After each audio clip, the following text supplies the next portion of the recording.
Hi, you're listening to the NewSpace India podcast, a bi-weekly talk show that exclusively brings insights from the Indian space activities ecosystem. I'm your host Narayan, the co-founder of India's first space-focused think tank, Spaceport Sarabhai. Guests on the NewSpace India podcast help you understand space activities-related macro and micro trends within India in all aspects, including space history, local industry, space science, technology evolution, law and policy, art, and more. The NewSpace India podcast is supported by Dassault Systèmes, a global leader in providing businesses and people with collaborative virtual environments to enable sustainable innovations. Dassault Systèmes solutions support startups, small and medium-scale enterprises, and original equipment manufacturers in developing disruptive solutions for space launchers and satellites. Hi, and welcome to yet another episode of the NewSpace India podcast. Today here, I am very lucky to have Raghu, who has worn many different hats in the industry for many decades now. I'm very excited about this conversation because I was just mentioning to Raghu that I know probably Raghu is one of the only successful entrepreneurs in India, probably, who's worn so many hats within the space industry for a very long time. Raghu, thank you so much for taking the time and speaking with me, and I'm looking forward to all the wisdom that you can share. Narayan, I think I'm very glad to be here. And I was also planning to be in your podcast for some time. It just didn't materialize sooner. But I think anyway, so I'm very glad to be here. And I don't call it wisdom. I can say experience. Am I right? So wisdom may be derived from experience because nobody is born wise. Everybody built wisdom gathered over a time with experience. So some of those experience I'm glad to share. Maybe it will help other people who are starting the journey. It's been 20, 30 years of my space career. So yes, I'm very glad to share some of those things with you today. Yeah, thank you so much. So let's start at the very beginning. Obviously, I do want to know how you got it started with space and why you got it started with space, and then how you got it started. Because normally, I would say in your generation, maybe even in your generation, perhaps, yes, that people probably would stick to ISRO yes, and having a career in ISRO. Okay. So actually mine started differently. I think you already said that in your generation. I'm one generation maybe ahead of you. I didn't start as a space engineering. So my basic education was in control systems. Early career, I worked with an IT company. I was maybe founding team that eventually become TCS today. But I worked mostly on the networking side. I developed a big network for the banking, which is called SWIFT. And we also worked with airlines like AirInc. And so I got a lot of communication experience. And then it just happened in 94 or 95. There was a company who was starting a private company. The first private satellite company was licensed by FCC in DC area called Orion. And that they were looking for somebody has a data networking experience. This is pre-internet era. Okay. And so I jumped at it. I did not know satellite at that time. Okay. I learned a lot of things. Orion being a startup, I may have been 10 or 15 employees. We are like 15 team. So this is a lot to learn, starting from business side of it, technology, getting the product out. And so I had the technology for them for some time. The company went public and eventually become part of Loral Space and Communication in 98. Okay. And that is how I started with space, is by accident or what do you call it, the timing or whatever it is called. It just happened. I didn't try. Yeah. So from an IT to space, yeah, I will characterize from that way. And obviously, I think you talked about this now, company Orion, but I guess you were in India back then, and then you made this bridge to the US immediately? I was already US at that time with TCS. Okay, I already left working in India, in the US, and then this company is Orion, and then went to Loral.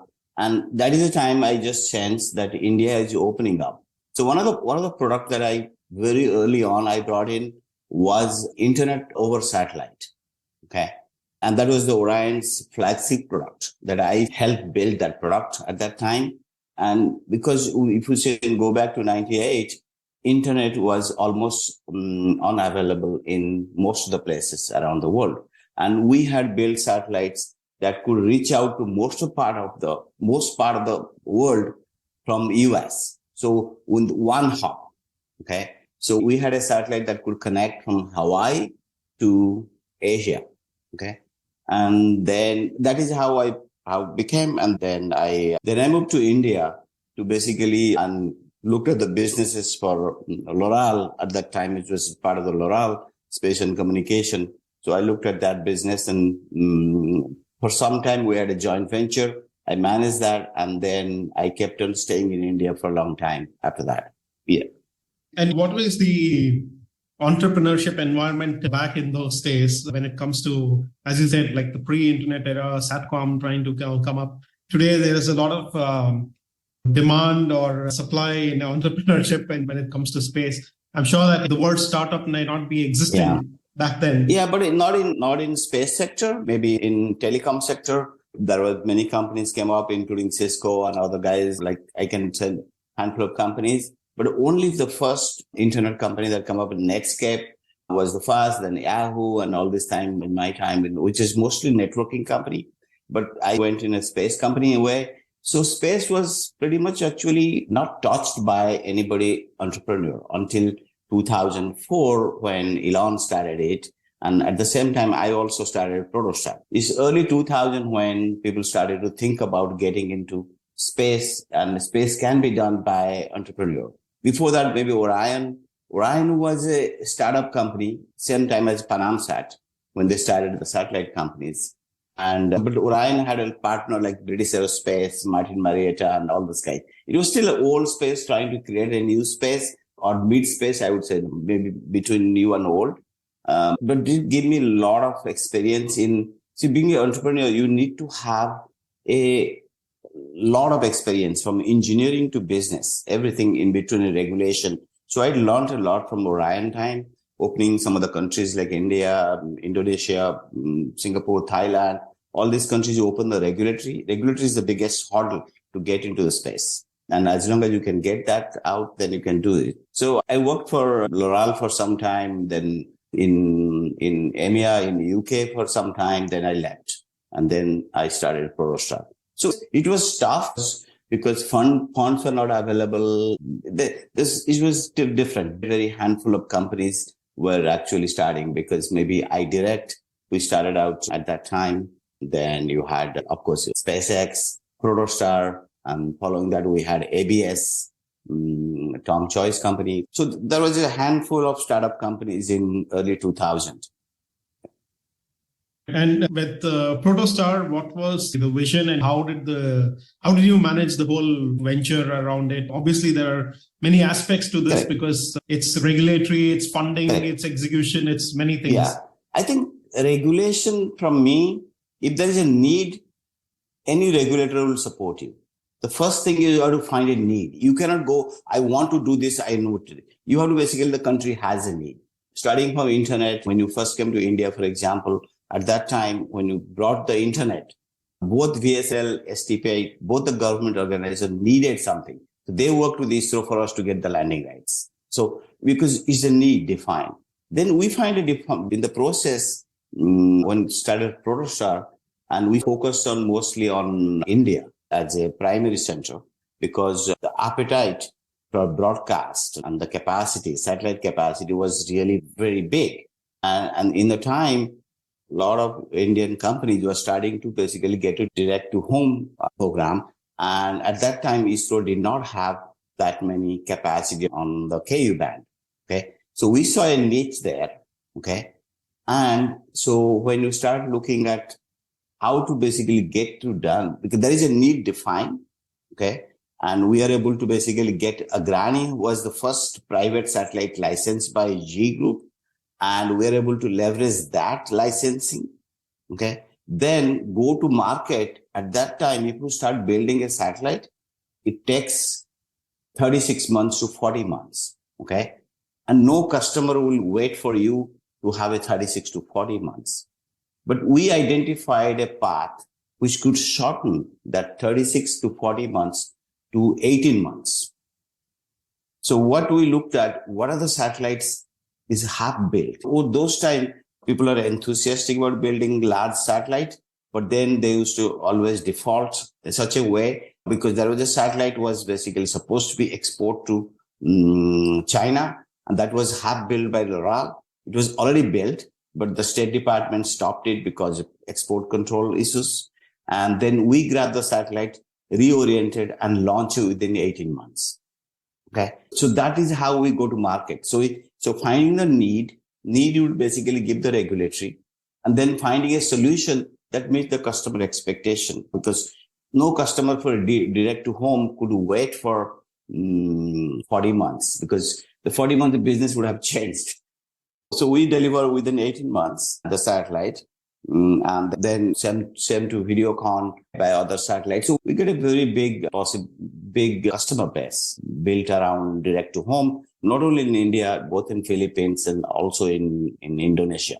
So that's how we started Protostar. There are waves in which this industry is developed, right? Because at the end, communication was the bread and butter of this industry for, I don't know, like 30, 40 years at least. Still it is. Now I think... Still it is. Yeah, it is still. Oh yeah, absolutely still is. Yeah. But now there's a lot of new types of businesses that people are getting into, Earth observation and whatever, space situational awareness and space tourism and all kinds of new other types of businesses that people are getting into to a large extent. Yes. How do you see the industry overall? We'll come to India later, perhaps. Correct. But let's talk about the transition that you've seen the industry take in the last 20 years or so. Yeah. Are you still saying from your perspective that, look, space communication, at the end, people don't pay for PNT. Yeah. It's free. Correct. GPS is giving out free. Everyone gives it out for free. They don't pay for weather. Yes. Because everything is free at the end. The only thing that people tend to pay for space is communication at the end. And then a few other things like imagery that is now propagating because of war and because of other things that people are doing. So how do you see space as a commercial industry? Is it going to be has been driven by communication? Will it be continuing to be driven by communication? Are there other markets you feel like it will become bigger and bigger? I think commercial, the space has always been, I think, or any new technology that comes into the picture, not only space or in IT or supercomputing and before that, I think government has a big role to play. Okay. So any businesses, Satcom in the beginning, it was AT&T. There was a lot of communication need by the defense and public goods. The government basically funded those things and that grew. Okay. I think any business in Earth observation, we mentioned that business is picking up, maybe mostly because of defense and spending because Earth observation. Commercial traction is second.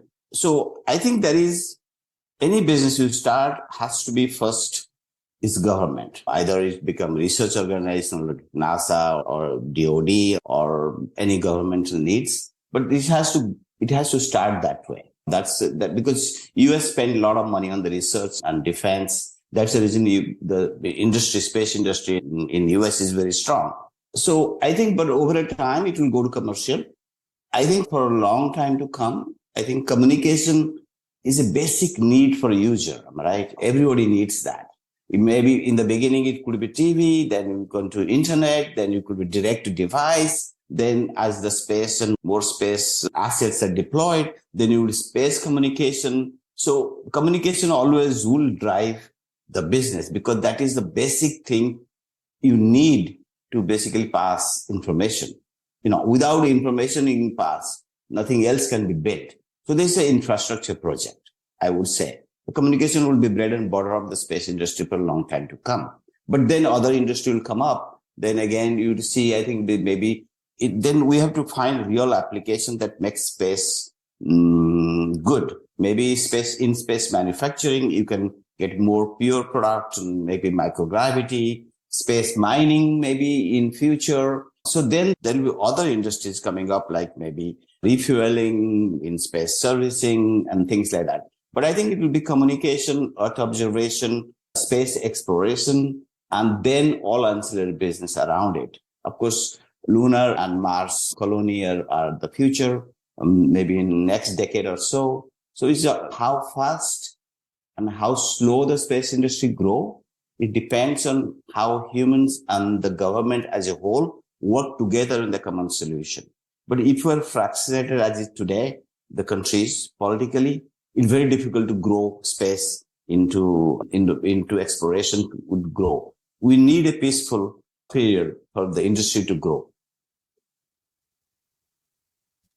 Out of all of this, obviously you've had a chance to engage with people in India for a long time. Yes. Obviously people in places like BSNL or the government or so on. There was obviously, you talked about Agrani briefly. Yeah. There was also Devas as an attempt correct. At a point of time and so on. And you see now there are some 100 or 150 startups that ISRO also talks about, that there are all of these companies. So, did you see any frustration that there was like a lost opportunity during 10 or 15 years from 2000 to 2015 or some period like that? Because I think that is when a lot of the communication industry boomed, really. It's especially like direct to home and others. It really took this journey of adding millions of users around the world that were going in. And then India actually had to settle for basically a lot of the transponders being bought, which they continue to do to a large extent by other companies or so on. Was there some things that you think could have been done differently, or because maybe Agrani was one attempt, Devas was the second attempt, or even with Anyara, you tried getting a license and so on. So how did you see the space evolve? But as I said, I think regulation never stopped the business. I think even though India never had a space policy formally, there was a SATCOM policy which sort of directed you can get a license. If there was a need, there was always regulation that helped. From my experience in the first decade, in 2000, when I first went to India, at that time, I saw Indian Space Organization was very resourceful, not only very helpful. They always welcome. But thing is, they always welcome the commercial company, be it a foreign company or be an Indian company.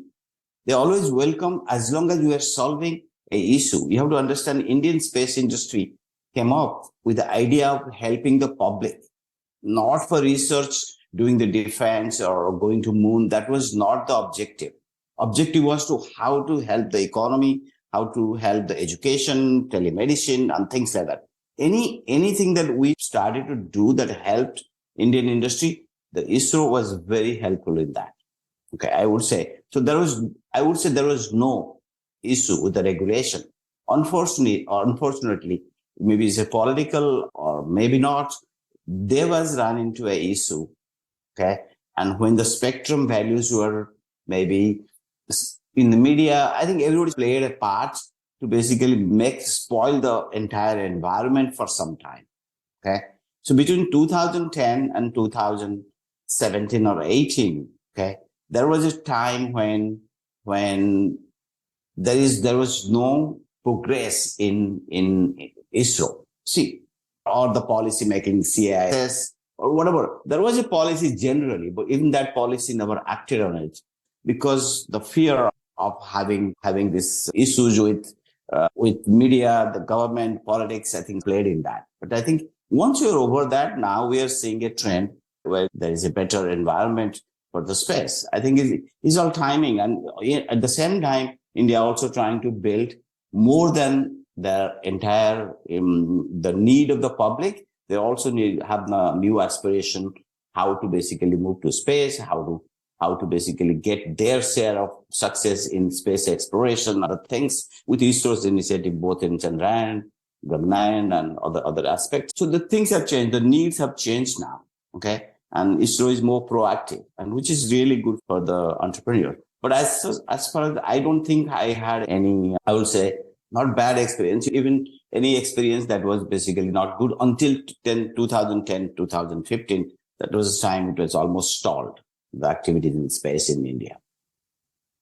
And all of the things that are happening now, you have a view also as an investor nowadays with E2MC, the fund. Obviously, I'm sure that you're seeing deal flow across the world. You're seeing teams around the world that you can evaluate. Yeah. There's a lot of things that are happening. There's a lot of companies that you guys have also invested into. Yeah. How do you compare the current trends in the Indian ecosystem, the teams that are building or some of the ventures, the quality of the teams, the idea behind the teams, or the commercial potential that these teams have to even make unicorns out of it, compared to other parts of the world? Is it sufficient? Is it that we are lacking in some aspects, or is it too early in India? What are your views around the ecosystem? So I think from the skill and knowledge and the aspiration, ambition, hard working, India has all those things. And India has proven time and again in last 2 or 3 decades, the engineering skills and engineering knowledge is there. That is given. Okay. That is the basic thing you really need to create a entrepreneurship. That is there. Okay. The second thing, is there a market? Is there an environment that supports you, the government and other people?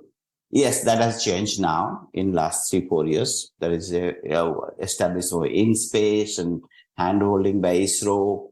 That also changed. Now, the biggest challenge is finding the market. What is the market? Because so we still struggle in the market. Okay. So that's the reason earlier I said, unless we have a conducive environment globally, because in a space, you don't market locally. You have to market globally. Okay. Local helps, like US has developed because of a lot of, ESA has developed because a lot of interest from the government. China has developed because a lot of interest from the government.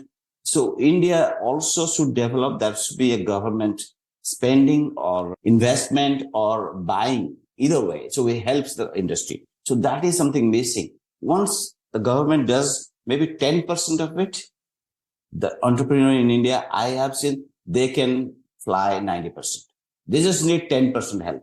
I don't think government should give subsidy, help, or other thing. Just make them walk the first mile. That is what I think. NewSpace is doing a good job, what I hear. And every entrepreneur that I had met in India are praising about NewSpace. Okay. And we will see in next 1 or 2 years, because we just don't want Indian entrepreneur to move outside of India. And because the environment is not good. So a lot of companies are thinking about pivoting because they think there is a greener pasture in West, maybe in this thing. But I think India, as a policy-wise, space policy is good. But as a policy-wise, India should do a little bit of more hand-holding and keep those companies in India.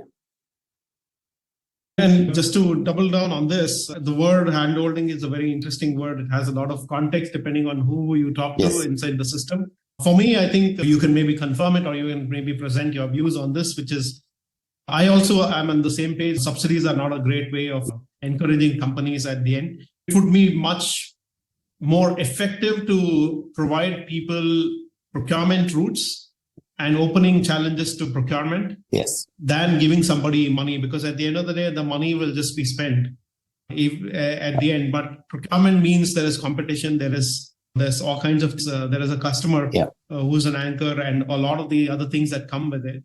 Is this the where we are missing the trick? Because for me, I think that is the most crucial aspect of it, because at the end, you have somebody to show for who's an anchor. Correct. And at the end, the space industry is extremely dependent on the government as an anchor in any and every part of the world. That's correct. I think subsidy is not a good. Subsidy has never worked in India.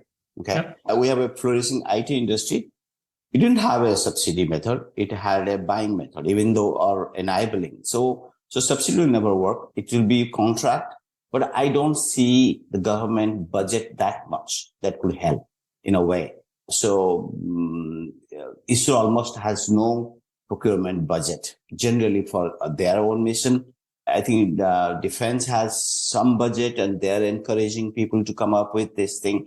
But I think there has to be procurement way. Maybe the state government are not, don't know them, because I recently met some of the state government. They have a need. They have a need for Earth observation. They want to manage their land, the asset, the resources. They are willing to actually pay. But thing is, There is no such companies now in India. Maybe Satsio is doing some of those things in the state government level. But state government also has a big role to play, because if you go to communication, be it for education, for social services, you need to basically give the contract to them instead of just going to ISRO. I think it has to basically be a direct. Right now, the government who has it, they go to ISRO and then ISRO will tell where to go. Okay, I think that's a complex method. They should come up with the open tender, let the public company buy it, but they don't have to go to ISRO. ISRO doesn't have to be one-stop place anymore, because there is a big system now. It should be public auction system, and there should be budget. I think I can see in many areas like defense, social welfare, like resource management, mining, everywhere there's need of industry. For example, let's say, so we have so much resources were under leveraged or under managed or wastefully managed. You call it mining or you call it oil and gas pipeline. We still don't have a Internet of Things policy on IoT business. So thing is, how do we do that? How does any of the public sector like ONG or oil companies enable? How does the insurance company basically get IoT or parametric insurance? So the needs are a lot of need. But thing is, we need to basically get certain things deregulated, like getting procurement directly. Any space services, they should be able to procure directly from the commercial players. Right. What is the mood of partners, limited partners or even investors or family offices in India? Because obviously this is something which is very interesting. So far, all the companies who have gotten some money have been through some angels in India or so on. But then anybody who wanted to raise serious investment had to go outside. Skyroot has raised it through the GIC. A few other companies have all raised it through foreign sources at the end. I'm sure that there is enough wealthy people in India who could also bankroll a lot of these things. But do you see this changing in the coming years? Or see, there's early stage that people always have doubt, right? How this thing will work. I myself also rejected investment into Agnikul because in 2016 or 17, because at that time I thought we really don't need a launch from here. We need more services side of it. But things have changed. Now I believe that we need more rocket power than ever before. The industry has changed in that sense. So yeah, I think, but there are a lot of tech angel actually invested. I have personally invested some of them. But the thing is, institutional investment is still missing. Not the big tech sectors and other guys. They may be good for acquisition, because unfortunately Indian industry, the big companies, they always believe full control. They never believe on the investment. But I think some of the guys like Spatial is funded, I believe from Murugappa Group, I think. The largest LP could be Murugappa. I may be misinformed, but I think so. There are companies who are looking at and setting up VCs and to look at space. But I think more to come in coming years. But I think at this stage, whatever Indian companies need is there, because nobody's really need, maybe apart from Skyroot or maybe Agnikul or Pixel, they are in the growth stage. But many other are actually in the seed or early stage, not in Series A yet. So I think there's a need. I don't think there'll be shortage of money. That is it. I don't think India has a lot of tech entrepreneur, a lot of new age millionaire or billionaire. I think they will step up. But the need has to be defined. It's all driven by need. I don't see any obstacle for raising money for companies in India. And one of the interesting aspects is also how the market is changing within India as well. Also because it should be very interesting to know from you how you see the market evolving because of especially the telecom operators being so strong now. Yes. Especially what is happening to the DTH market. For example, you talked earlier about helping Videocon or Tatas and so on. One is, it will be very interesting to know from you, how do you see this DTH market evolve in India? Because it's a fast-paced change towards telecom operators using terrestrial bandwidth to providing services and mobile first, 5G first world to a large extent. A lot of people even probably using 5G at home as the main system instead of this. And then now you see OneWeb trying to get into the market in India. And I think they made an announcement that they will probably start providing services in July in India. And also you briefly also mentioned about IoT. There's also that space-based IoT possibilities as well. Okay. How do you see the situation in India? Is it going to be a terrestrial telecom dominated world, because the concentration of people is a lot higher in India, even in the rural areas? Or are there pockets you see that space is going to have some edges, and especially volume in business as well? So I think, when you come to communication, I think telecom guys have a upper edge, right? When you try, so if you were starting but thing is, none of the telecom guys actually really looking into developing constellation or doing that directly. Okay. Indirectly, but Vodafone has interest in AST Mobile and some of the guys, but nobody really has done it but to the market access is through telecom guys. So, be it OneWeb, Starlink, or Astrocast, or any of the IoT constellation, if you really go to the market, the telecom guys have the custom user base. So you have to route through them, because telecom guys are not going to set up a space infrastructure. So I go by 80-20 rule. Any part of the world, mostly talking about developed or developing world, 80% are available with terrestrial infrastructure. 20% are always there, which cannot be reached efficiently or objectively. So those markets exist today. So if you want to be a satellite play, you have to have a better relationship with the telecom guys. But telecom guys actually can have they can give a greater market access. OneWeb has to work with, OneWeb already has Airtel, a Bharti Group as partners. I think some of the guys, Telesat is working with the Tata Group. So I think eventually telecom provide the last mile services or the connectivity to connect to a user. But the infrastructure, like Starlink, OneWeb, they're creating space infrastructure. Okay. Anyway, it depends on how strong, because Starlink wants to go to end user without the telecom guys. That's a business plan. But I think the wiser thing would be what Iridium Global Star did in early age and survive up to this point. And do you see this DTH will always have a strong user base in the country, or numbers will keep falling, or how do you see it? Yeah, I think DTH, eventually any business that has started satellite is the enabler. It's like a paratrooper, right? They start the service, but eventually the terrestrial guy catch up to that. That has always been the case. Maybe DTH has another 5 years to basically transition totally to terrestrial or fiber. Is all depend how country puts terrestrial infrastructure. So I think India may be one of the developing countries that has the best infrastructure in fiber and telecom infrastructure. Okay. So maybe it'll be sooner, but if you go to Indonesia, for example, I'm just giving an example, their fiber infrastructure, terrestrial infrastructure outside of Java is not that good. So for them, it will continue for longer time. For India, maybe I would give 5 years. I think most of them will transition into some form or other to OTT or terrestrial infrastructure. Yeah. And obviously, there are some new interesting applications that are still yet to be unlocked in India, like, for example, in-flight connectivity. Yes. To a large extent. Which markets do you think are the future markets that as growth markets? Because India has one of the largest aviation markets in the world, the fastest growing aviation market in the world. I think recently they crossed some 40,000 landings per day or some crazy number like that. Yeah. I think, communication everywhere is the same, am I right? So for an airline, don't care how do they get communication. They want communication. Okay.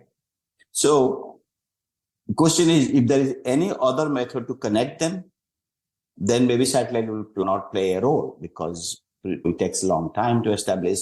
So can we have a better communication to terrestrial? Maybe they can have a balloon. Maybe they could have apps that could basically have a better way to do the communication than satellite. So it's all depend, because you put a 5G cell in a apps, maybe you have 4 or 5 apps, and that could basically provide Indian content. We don't know. So there is always a need, but no. But from a space infrastructure point of view, airline connectivity is a very small market.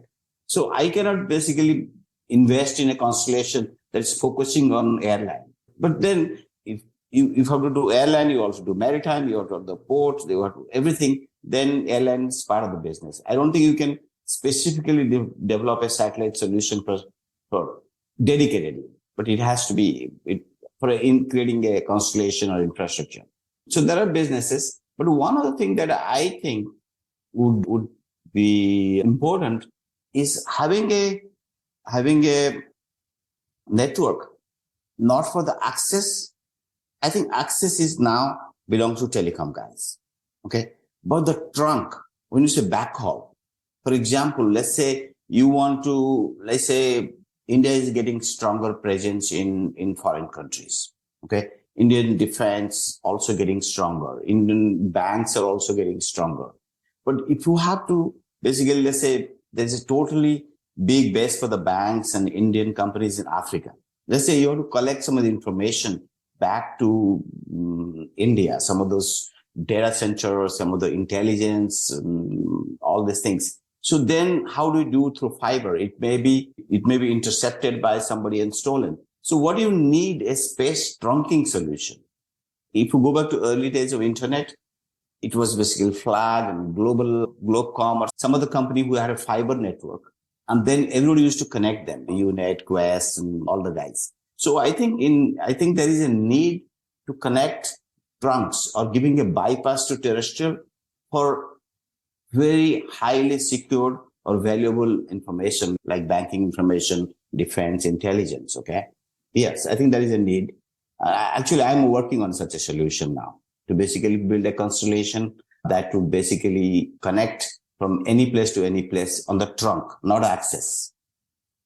Access network is established. Starlink is doing, OneWeb is doing, other guys are doing. But what is missing is the trunk that could connect from any place to any place, from space to earth to space, so which is future. That's something I'm working. So I would say that information, maybe in other podcasts, we can have that. Okay. Yeah, very interesting. Are there types of companies that you think are not being built out of India? As in, you've seen some companies, the usual ones, Pixel, Skyroot, Agnikul, you mentioned, yes, and so on. Are there types of companies you think ought to be built but are not being built out of India? I think India has large resources and inexpensive resources. So I think India should build more space analysis, downstream business. I think it's very important because downstream business is easier to market globally than upstream business. Because upstream business has a lot of competition from US and European market. If you want to grab that market in next 5 years, it will be very difficult. So I think India should have, I have not seen many downstream business except from maybe Azure, Dathya, Blue Sky Analytics. Those are the companies that were doing it. But maybe there is more needed because all these upstream companies in, like you take well-funded upstream companies, then they don't have downstream business. There is a gap in the market. I think I would say that I think other market is maybe some of the things which Indian own needs in defense sector. I think some of the thing maybe hypersonic and some of the maybe hypersonic is a big thing because China has it now. I think US is developing. So hypersonic would be an interesting market. But I'm thinking from Indian needs. You have to look at what the Indian needs are, then, and what is the Indian skill set? I said downstream analytics and upstream, I think you should focus on edge technology, basically, like hypersonic. I think we already have rocket. We already have the satellite, SATCOM. Maybe India should build a constellation of some kind because for that self-resiliency, self-reliance and resiliency, because if you have to do a lot of communication, then you are using foreign satellite. I don't know how the relationship will get better or worse from time to come with other countries. So I think maybe develop a own satellite constellation possible. I think that those are the areas I think people should. I think Astrom had an aspiration to build a constellation, a space constellation. I don't know. I'm an investor, but I don't think they're pursuing that right now. Yeah. How do you see all of this LEO constellations, especially for communication, broadband evolving? Because there was a lot of skepticism from geo operators that this thing is not going to work very well. Now you see that Starlink subsidized a lot of the initial users, and now I think they announced even that they have more than 1 million users now or something like that. Yeah. So do you see that there is enough space for just one operator to succeed in this market, or do you see multiple operators succeeding in, because obviously places like China, they will not open up to SpaceX? Yeah. Yes. I think there is I think LEO being considered right now or favor versus geo for most of them. With the LEO, the issue is continuous investment in infrastructure, starting to replace them. So there is a big challenge of having because by the time you do a launch, you have a 5 years of satellite life. Then, by the time you reach the peak, then you have to replace. So it will take iteration of how this thing develop to create a commercially successful business. Okay. I would say jury is still out. Okay. Because at the same time, what happened? Terrestrial guys basically woke up and said, hey, we are going to do better than that. Correct? What happened to 5G and 6G and maybe long haul spectrum solution?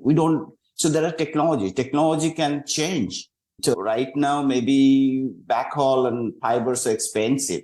Maybe there are optical laser link which can travel long distance and better provided. So we don't have to really lay cable. Maybe wireless technology will improve. So I think the LEOs are preferred right now because it does provide some kind of resiliency to geo. Okay. Maybe it's perceived as a lower cost solution than geo. Okay. I don't know that is true or not. It's heavily subsidized because, as you say, most of the LEOs are basically being built by the billionaires. So they are committed to it.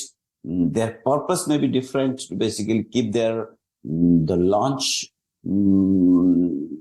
rockets occupied. We don't know whatever the objective is. There's a lot of investment into it, and you have to continue to invest on it. So it's technology challenges. If the terrestrial technology get improved, and which will be improved, definitely. Then terrestrial will always eat up some of the space business and communication. But at the same time, the cost of delivery become affordable. Some of the people don't mind to have both of them because of the resilience. So I think it's hard to tell. We'll see how Starlink doing, Kuiper coming, Telesat, and OneWeb. It is, let's see. But there is a business definitely existing in trunking, not on access. And how do you see also this market of space situational awareness? Because there's now like maybe 25 companies with ground-based, space-based, software-based, all kinds of solutions that are coming. Yeah. You'll see that as a market that is commercial because, sometimes you think that, look, there's a PNT market that is free and open to all. There's space weather that is free and open to all. Something like IATA for the airlines, where the coordination between airlines is mostly paid for by the taxpayer. Yes. Would SSA also be something where the taxpayer would lead the solution to give it out for free so that satellite operators don't mess up space, or is it a commercial venture possibility? I think depending on the regulation, on the space regulation, unfortunately, we don't have a international space regulation which is strong enough to control all these things. Okay. So it's in a way, whoever wants to launch, it will be right now, it looks like between US and China, they would launch a number of satellites. So when it's to come to SSA, it's still controlled by NORAD, which is a defense in a way. So anybody who is a customer, if I'm running a constellation, I just go to NORAD data and get it. Maybe certain extent to Leo Lab and all this thing. There's definitely need for data to sub-centimeter range, correct? There is definitely need of optical, radar, LiDAR, all the technologies for collection. But the question is, who pays for it? Okay.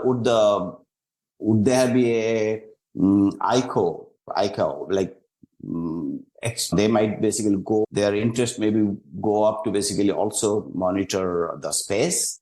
But there is no international body right now. UNOSA is not really working on this, which they should work on. The UN should work on this policy to basically make sure how we manage that. But I think in absence of those things, how the information is given or given out, so it is basically only one organization buys it. And maybe to some extent, each of the constellation will buy it, but the market is very limited, I think. But the need is definitely there. Yeah. But market is not well defined. How to commercialize it? But any SSA company is giving data, so we need them. The world needs them. But how world pay for it is still not sure. And would you say it's the same for people who want to clean up space? Clean up space, because it's all come back, and clean up space, it's just also a struggling business. So I think, anything in space services is a derived business.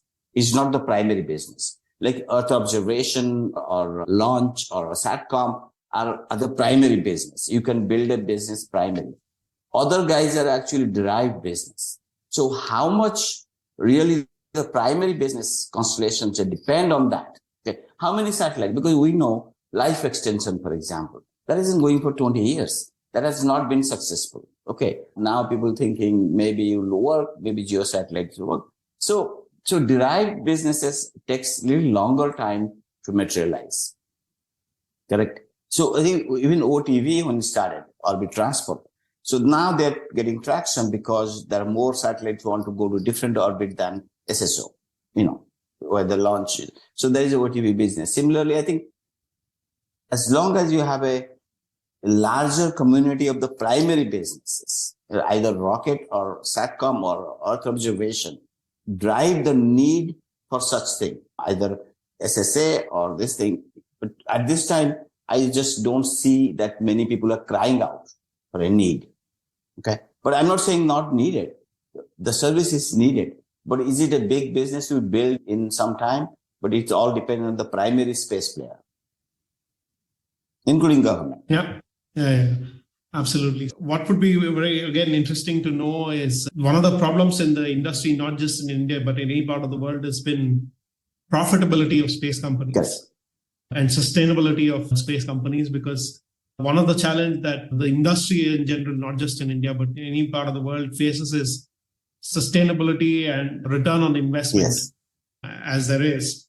Is this going to be a generic problem that the industry faces for a long time? Are there pockets you think that people will make exits and profitable exits instead of fire sales? Yeah. How do you think this picture is going to? Because at the moment, I can hardly name a company that is actually making any real money. I think it's a growing business. I would say this is a growing pain.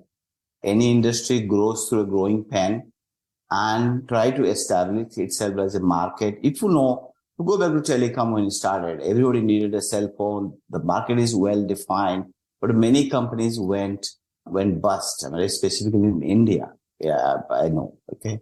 Maybe even US also. So it's a growing pain that industry is experiencing. Okay.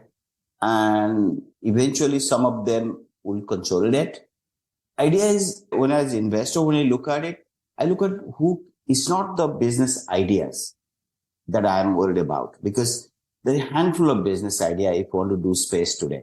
Either you operate a constellation, or they operate a SSA, or operate a OTV, rocket, or like 5 or 6 businesses. I don't see new business ideas. Okay. But who can execute well? I believe a bad business plan executed well succeed. Then a good business plan not executed well doesn't succeed. Okay. So the question about who is the team, who is the people. So when we look at investment, we look at the team. If the team can execute or not. Okay. Because if you have a bad business plan, if the execution is not there, you can always pivot. And a lot of companies pivoted in the space industry. They start with something, they go with something else. So it's not that. So I think it's a growing pain. I think there is a definite market in next 10 years to come. It's very exciting time. for the industry. When I say entrepreneur, I say, look, get some value created, execute your plan in a manner that's the least expensive and better market. Okay. And then I think it's nothing else. There will be consolidation, of course. We know that there will be consolidation. The big guys are waiting. There are a handful of, like you take Lockheed, Boeing, and all these guys. They are waiting for a lot of acquisition in target. So I think those are it is a growing pain, but I think there is a demand and market will continue to grow. Great. So Raghu, thank you so much for taking an hour of your time and talking about so many different things. I'd love to catch up with you in person next time I'm in DC. Yeah, definitely. I think maybe we'll meet in India, in Delhi, ISC. Yeah, possibly as well. Yeah, for people who want to reach out to you, is there a way that they can reach out with their business plans? What is the easy way? I think my email is raghu@e2mc.space if you're looking for investment or anything. I think even mentoring, guiding, and I'm always available for anything, any collaboration, anything that is in people's mind. I help. I like space. I love space. I want to basically make sure anybody thinking about space do it correctly, get the commercial aspect of it. So yes, I think anytime anybody can reach me. So that's terrific. Thank you so much, Raghu. Okay, thank you for having me, and great talking to you. Thank you for listening in to this episode of the NewSpace India podcast. If you enjoyed this conversation, please share this episode with anyone you believe will enjoy listening to it. You'll be able to find the NewSpace India podcast in any of the podcasting platforms that you may be using, including Apple, Google, Spotify, YouTube, and others. Do subscribe to the podcast in case you want to receive new episodes automatically. I'm grateful if you're able to leave a rating for the podcast, which will help others discover it. Thank you for listening in again, and the next episode will be out in the next 2 weeks as usual.